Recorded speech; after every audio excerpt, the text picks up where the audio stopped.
Governor Khyber Pakhtunkhwa Faisal کریم کنڈی نے ایک بار پھر صوبائی مسائل پر وفاق سے بات چیت کے لیے پارلیمانی جرگہ بنانے کی تجویز دے دی۔ پشاور میں گورنر پنجاب کے ہمراہ پریس کانفرنس کرتے ہوئے فیصل کریم کنڈی نے واضح کیا کہ بدمعاشی سے نہیں بلکہ دلیل اور دلائل سے بات چیت ہوتی ہے۔ انہوں نے باور کرایا کہ صوبے کے امن اور ترقی کی راہ میں گورنر ہاؤس کبھی رکاوٹ نہیں بنے گا۔ پارٹی ہے، اپنے ایجنڈا ہے، پولیٹیکل اپنی جگہ پہ، لیکن جب صوبے کی بات آتی ہے، میں نے پچھلے سی ایم ساتھ بھی یہی بات کی تھی اور ان کے ساتھ بھی کی تھی کہ ہمیں چاہیے کہ ہم ایک صوبے کا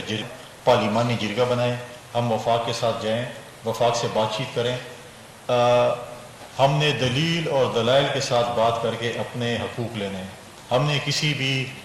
بدمعاشی کے ساتھ یا کسی اور اس کے ساتھ ہمارے پاس فورمز موجود ہیں، سے بالکل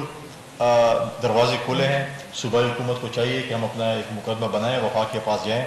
اور پولیٹیکل ایشوز کال کریں، اور باقی جو پالیٹکس ہے ہم اپنی کرتے رہیں گے، لیکن صوبے کی امن کے لیے، صوبے کی ترقی کے لیے، صوبے کی خوشحالی کے لیے گورنر ہاؤس کبھی بھی صوبے کے درمیان اور مرکز کے درمیان ہڈل نہیں بنے گا، بلکہ پل کا کردار ادا